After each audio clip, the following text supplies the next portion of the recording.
With Italy being home to some of the most famous foods in the world, it is no surprise that you can try different specialities just by going from one city to the next.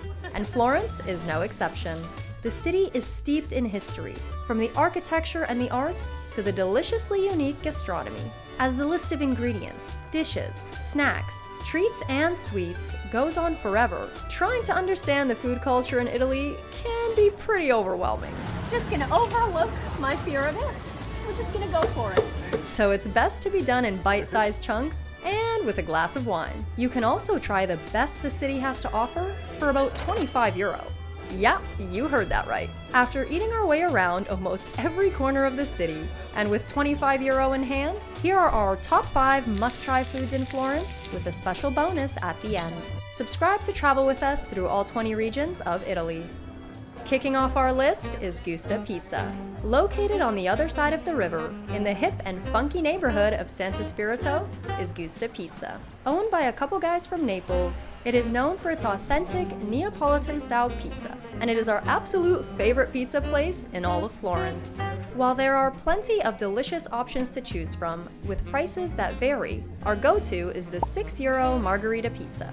It may not look like much, but this thing is an explosion of flavor like you can't believe. Bam! And just absolutely mouthwatering. While you can definitely dine in the restaurant, we prefer to get it takeaway.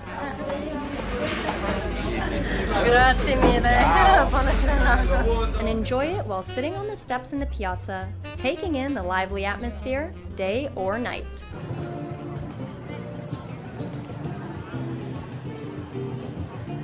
Luckily, during the middle of the day, Gusta's line doesn't seem to be that long, but at night, I mean, we waited for like 30 to 40 minutes before for our pizza, so just be prepared if you are coming here in the evening, but I promise it's worth it. Number 2, Coccoli. So they're basically fried dough balls, and coccolo in English means cuddles because it's a comfort food, which I think is rather cute because when you eat it, maybe it just feels like a cuddle because it's so yummy and heartwarming. Grazie mille. Oh, that looks so good.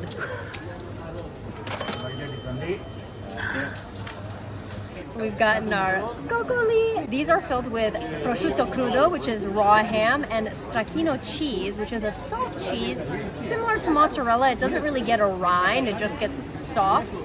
And the coccoli itself is just nice and crunchy, nice and fried.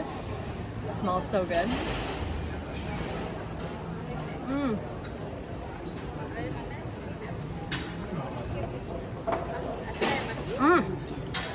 It really is like a cuddle in your mouth, if that makes any sense. You do commonly get this at aperitivo. A lot of the times the coccoli will come on the plate with the salamis and the cheeses, but at some of these stalls you can actually get it stuffed because it's easier to eat on the go rather than putting it together yourself. It's so good. Number 3, Gelato from La Strega Nocciola.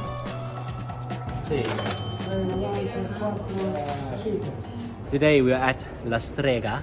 It is an artisanal, I think in English it's artisanal, gelato maker. And we got La Strega Nocciola, which is hazelnut made by them, like their signature gelato. We also got lavanda, which is lavender. I've never had lavender, neither has she.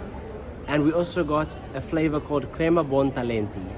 Bontalenti is the surname of the man who is actually known for creating gelato here in Florence. Whoa, the lavender tastes like lavender.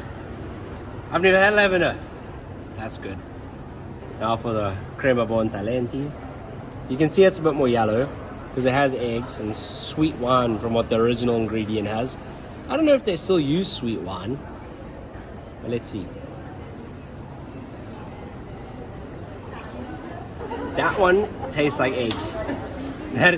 Not in a bad way, like you think eggs in a gelato is like a bit weird, but it's not. It actually tastes, it has a hint of egg, but in a sweet way. That's a very weird one to explain. You have to come and try this one if you're sitting in Florence. That's crazy. That is crazy. Artisanal gelato, the reason they keep it in the canisters as well is because they're using all natural ingredients. They're really not using preservatives, which is why they have to keep it in the canisters. And you really, really can taste the difference. Like if you're in Italy and more gelato you eat, you'll be able to tell the difference when you're coming to these places and then you go back to places that aren't artisanal. I feel like that sounds really snobby, but like, it's true. Delicious. Number 4. Lampredotto. Lampredotto is a trout dish and a speciality of Florence. It is the fourth and final stomach of a cow, slow cooked in a vegetable broth seasoned with herbs, until it has the texture of tender roast beef. Traditionally served on a crunchy, crumbly bun called a foglia, which means leaf in English, as its shape resembles a leaf. It is dunked in the trout broth just long enough to soak up the flavors, but not make it soggy. It is then topped with salt, pepper, and a spicy salsa verde sauce. Vai. 4,50. Grazie mille. So we've gotten the Lampredotto. If you guys saw our Palermo street food video, you know we can get a little squirmy with animal intestine, but when we're in a city and it's known for certain foods, we have to try it. I feel like maybe we've grown a bit since the Palermo video, so we'll see. So squishy. Would you order it again? You need a what? I'm impressed. I expected a lot worse. I kinda like it. We came to this specific stall called Trappaio del Porcellino. It's located in Piazza del Mercato Nuovo, and he's been operating here since over 100 years ago. He's famous in Florence for his Lampredotto and his trout. Go find a little enoteca, a little wine shop, come get a Lampredotto, give it a try. You're not gonna find it anywhere else. Number 5. The La Favolosa Panini from All'Antico Vinao. Success. We've gotten the La Favolosa for lunch. It's a €7 panini stacked with spricciolona salami, spicy eggplant, artichoke cream, and pecorino cream. This place gets nuts no matter what time of day you're here. I mean, the lines just never end. Whenever you're outside this place, there's always a line. They have these guys in Lumo vests that actually are like crowd control, so they will help kind of with the flow of traffic, if you will, and they actually make the sandwiches super quick. So even though it looks like it takes a long time, maybe 20-25 minutes total with standing in line, having to make the sandwich, paying, and all of that. So I feel like it looks way more overwhelming than it actually is. The area around Antico, it gets quite crazy, so we prefer to get it and just go somewhere else. So now we're around the corner, right on the river, and the Arno's right in front of us. We got the Ponte Vecchio there, so a lot of people do come and bring their food and drinks and kind of just enjoy lunch outside and looking at the beautiful scenery. Can't complain. Since schiacciata isn't everyone's slice of bread, our other favorite panini place is Pino's. Ciao, Pino. Ciao! While Antico makes their paninis on schiacciata, Pino makes his paninis on focaccia. And yes, there is a big difference. It smells so good. But Pino's paninis are our absolute favorite focaccia paninis in the city. And Pino, his wife Antonella, and their daughter Martina run this shop. They are the loveliest people. If you've studied abroad here, you've definitely come to this place. And if you didn't, well, I don't know where you've been, but it's one of our favorite places to eat in Florence.